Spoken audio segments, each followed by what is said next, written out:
Before the neon, before the skyscrapers, before Tokyo became the city we recognize today, there was Edo, a sprawling metropolis that ruled Japan for over 250 years, home to more than 1 million people by the 1700s, making it possibly the largest city on Earth at the time.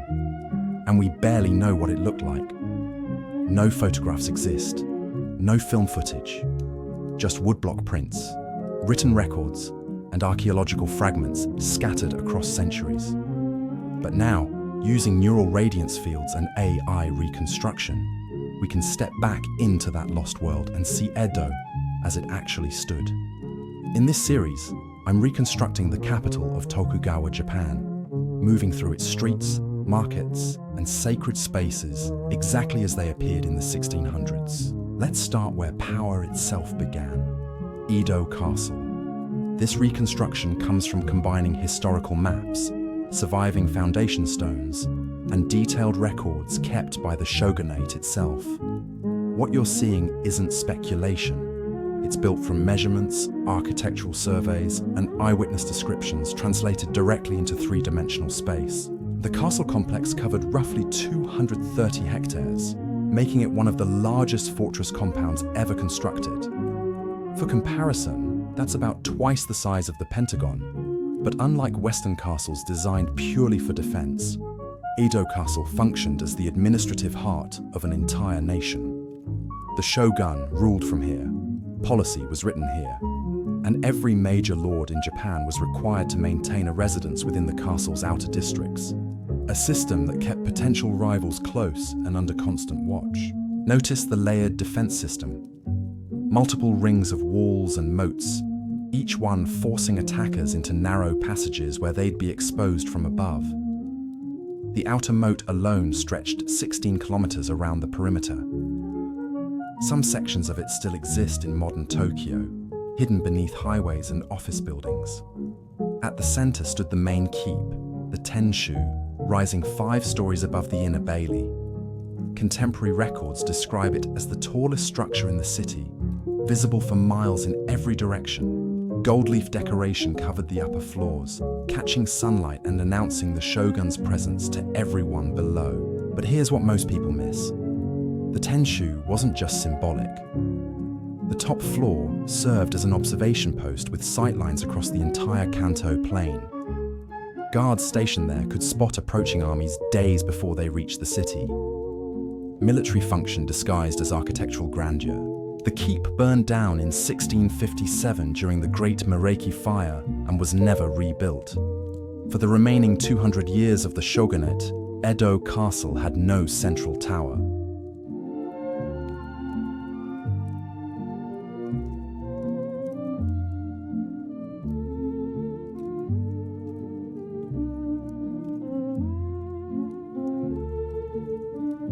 Moving down from the castle, we enter the outer districts where the samurai class lived.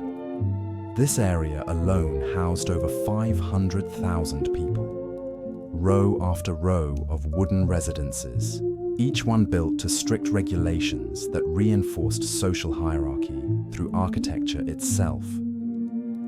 Higher-ranking samurai received larger plots closer to the castle. Their gates faced the main roads. Their roof lines could rise higher. Lower-ranking warriors lived in smaller compounds set back from major thoroughfares, sometimes sharing walls with neighbors of equal rank. Everything about the physical layout reinforced who held power and who didn't. The streets themselves tell the story. Notice how they curve and bend rather than running straight. This wasn't poor planning. Winding roads made it harder for attackers to advance quickly and easier for defenders to create choke points. Even in peacetime, the city's design reflected the fact that it was built by warriors for warriors. But walk a bit further and everything changes. Cross into the merchant districts, and suddenly the rules shift. Shops line both sides of the street, each one extending deep into narrow lots behind their storefronts. This is where Edo's economy actually functioned. Rice merchants, textile dealers, tool makers, publishers, and entertainment venues packed together in organized chaos. The The contrast is deliberate. Samurai held political power, but often lived in debt. Merchants technically ranked below them in the social order, but controlled the actual flow of money and goods. This tension between official status and economic reality defined daily life in Edo. A samurai might outrank a merchant legally, but that merchant might also be the one financing the samurai's household expenses. These commercial streets became the heart of Edo's culture. Kabuki theaters operated here.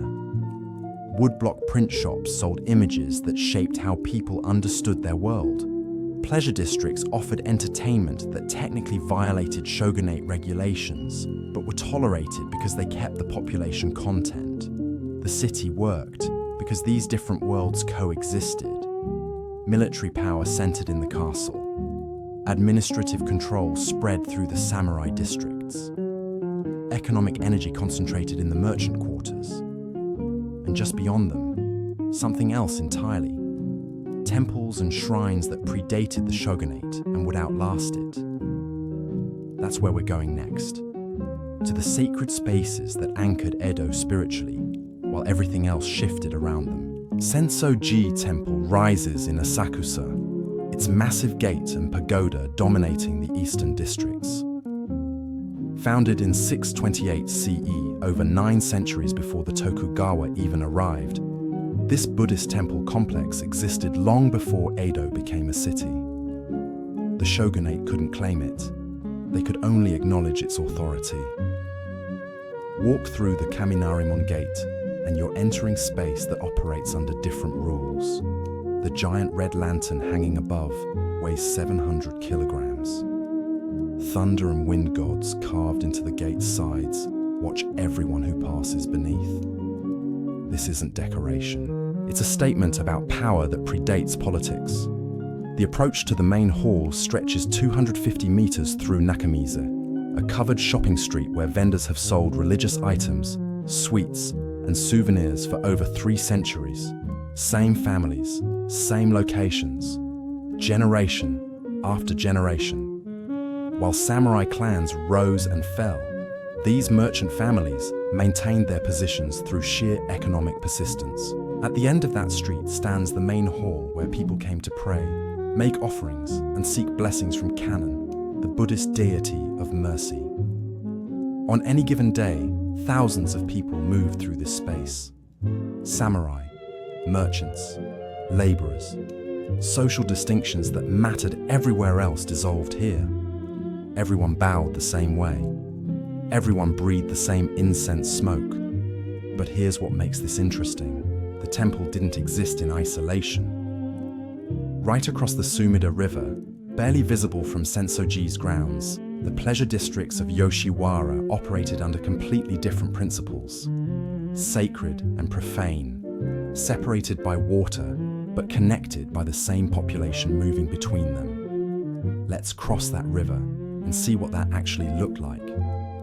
Yoshiwara wasn't hidden. It was walled and regulated, operating as a licensed district where entertainment, companionship, and commerce merged into something the shogunate officially frowned upon but practically depended on.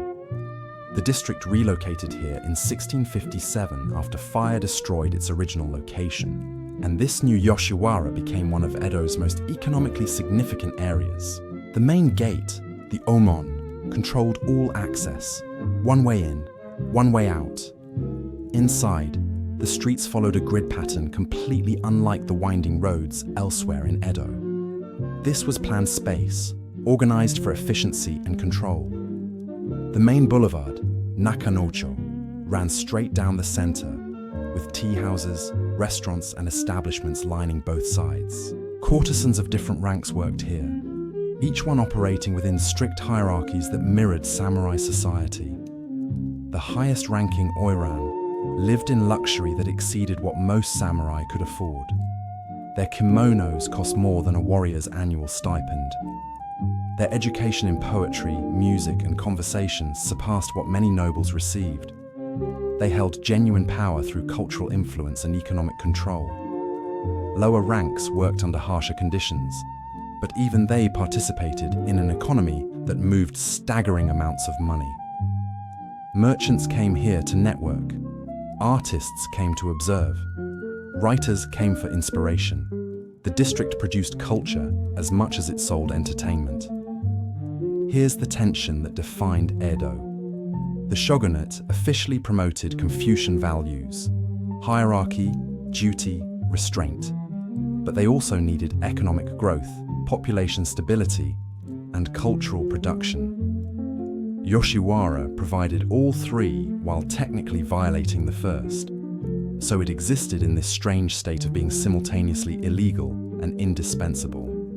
Walk out of Yoshiwara and head south along the Sumida River, and you hit the fish markets at Nihonbashi. This is where Edo's food supply concentrated. Every morning before dawn, boats arrived carrying seafood from Edo Bay. By sunrise, the auction began. By mid-morning, fish had moved through multiple hands to reach restaurants, street vendors, and household kitchens across the city. The scale is hard to picture. Edo's population exceeded 1 million people. All of them needed to eat daily. The logistics of feeding that many people required infrastructure that most cities wouldn't achieve for another century. The fish market was just one piece. Rice came through different channels. Vegetables arrived from farms in the surrounding plains. Water flowed through a canal system that brought fresh drinking water from miles away. Stand at Nihonbashi Bridge and you're at the literal center of Edo's commercial network. The bridge itself marked the 0 point from which all distances in Japan were measured. 5 major roads began here, connecting Edo to Kyoto, Osaka, and every important city in between. This bridge wasn't just infrastructure, it was the symbolic heart of the nation's economy. But look downstream, toward Edo Bay, and you see something else. Ships. Dozens of them, hundreds on busy days. Goods flowing in from across Japan and beyond. Edo didn't just dominate politically, it functioned as the economic engine that powered the entire country, which brings us to the one force that threatened all of this more than any army ever could. Not invasion, not rebellion, fire. The element that would reshape Edo repeatedly and define how people experience the city on the most basic level. Edo burned, constantly. The phrase, "fires and quarrels are the flowers of Edo," became dark comedy among residents who watched their city ignite over and over. Between 1600 and 1868, major fires destroyed significant portions of Edo at least 97 times. Not small blazes, city-destroying conflagrations that erased entire districts overnight. The Great Mereki Fire of 1657 killed over 100,000 people in 3 days. It started in a temple, spread through wooden buildings packed impossibly close, and consumed nearly 70% of the city. The castle's main keep burned. Mansions of the most powerful daimyo reduced to ash. Commoner districts simply vanished. When the smoke cleared, Edo had to rebuild almost from nothing. But here's what's remarkable. They did rebuild. Every single time. Within months, construction began. Within years, the city had reconstituted itself. This cycle of destruction and reconstruction became part of Edo's identity, shaping architecture, city planning, and how people thought about permanence itself. After Meireki, the shogunate implemented changes. They widened some streets to create fire breaks. They established mandatory open spaces. They built fire towers where watchmen scanned for smoke day and night. None of it stopped the fires. Edo kept burning because the fundamental problem remained unsolvable. Wood. Everything was wood. Walls, floors, roofs, supports. Even wealthy samurai lived in wooden structures. Stone construction existed, but remained rare, expensive, reserved mostly for castle foundations and important gates. The city was essentially kindling, waiting for a spark, and sparks came constantly. Cooking fires, heating braziers, candles, lanterns. Any one of these could start a blaze that would jump from roof to roof faster than people could react. Winter brought dry winds that turned small fires into catastrophes. Summer brought lightning. There was no safe season. Firefighting became its own profession. Hikaishi, fire brigades, competed to reach blazes first, not primarily to save buildings, but to tear them down. Their strategy wasn't to fight fire directly, but to create gaps it couldn't cross.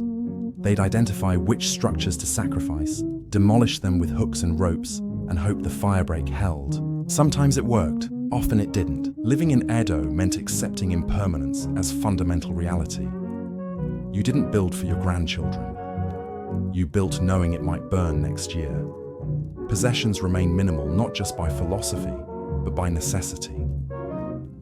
What's the point of accumulating when fire could take everything overnight?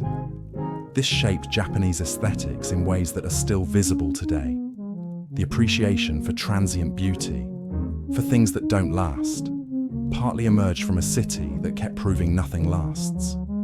Walk through Edo between fires, and you'd see reconstruction everywhere.